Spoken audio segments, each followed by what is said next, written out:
আপনারা দেখছেন বাংলা এগিয়ে।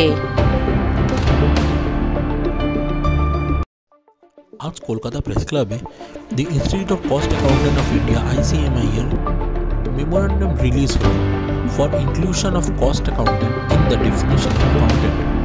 আসুন দেখে নিই তারই কিছু মুহূর্ত আর কে কে উপস্থিত ছিলেন এই অনুষ্ঠানে।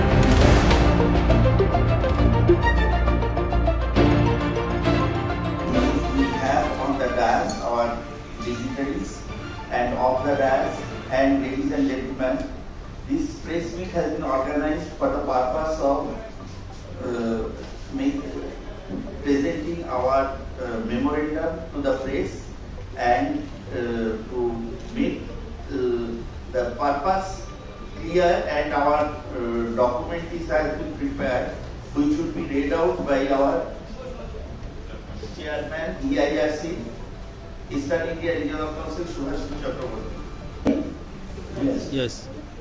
Release of memorandum of inclusion of cost accountants in the definition of the accountant under section 550 subsection 3 of the Income Tax Act 2025. At the outset, the Institute of Cost Accountants of India extends its welcome to the Income Tax Bill 2025. Introduced on 13th February 2025, we acknowledge it as a significant milestone to simplify India's 6-decade-old direct taxation structure. The bill aims to streamline provisions, eliminate obsolete differences, and establish a more concise and transparent legal framework, empowering the CBDT with greater autonomy and introducing a structured framework for tax administration. সংসদের বিশেষ আইন যথা the cost accountant act 1959 এর অধীনে প্রতিষ্ঠিত। প্রতিষ্ঠানটি ভারত সরকারের corporate affairs মন্ত্রকের প্রশাসনিক নিয়ন্ত্রণের অধীনে। প্রতিষ্ঠানটি international federation of accountants IFAC, confederation of Asian and Pacific Accountants CAPA, and South Asian Federation of Accountants SAFA SAFA এর প্রতিষ্ঠাতা সদস্য।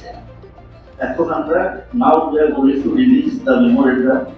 I request our director to hand over the memorandum. দেখি একটু জায়গা দিন তো দিদি।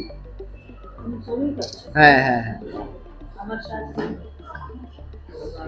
সুবিধের চেয়ে বেশি যেটা আমরা চার্টার্ড অ্যাকাউন্টেন্টরা এতদিন ছিলেন, এখানে কস্ট অ্যাকাউন্টেন্টদের আমরা বলছি কারণ কি আমরা আরো ভালোভাবে ট্যাক্সের যেসব আইন আছে সেগুলো আমাদের সিলেবাসেও পড়ানো হয় এবং আমরা আমাদের প্রফেশনালরা এই এরিয়ায় কাজও করে।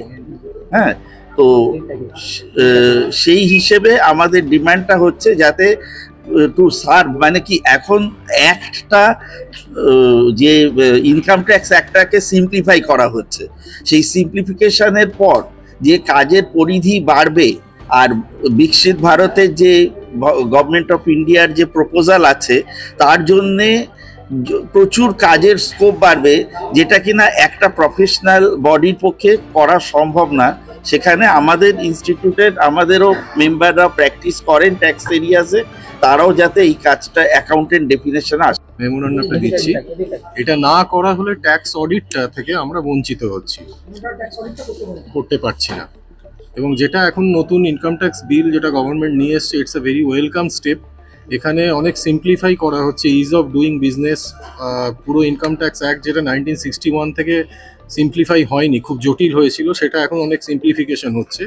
তো এখন আমরা সেটাই বলছি যে আমরা যদি এখানে করতে পারি, ইনক্লুশন হয় আমাদের, আমরা আরো বেটার সার্ভ করতে পারবো গভর্নমেন্টকে অ্যাজ এ হোল এবং কান্ট্রিকে অবভিয়াসলি। আপনার নাম? রজত কুমার বসু।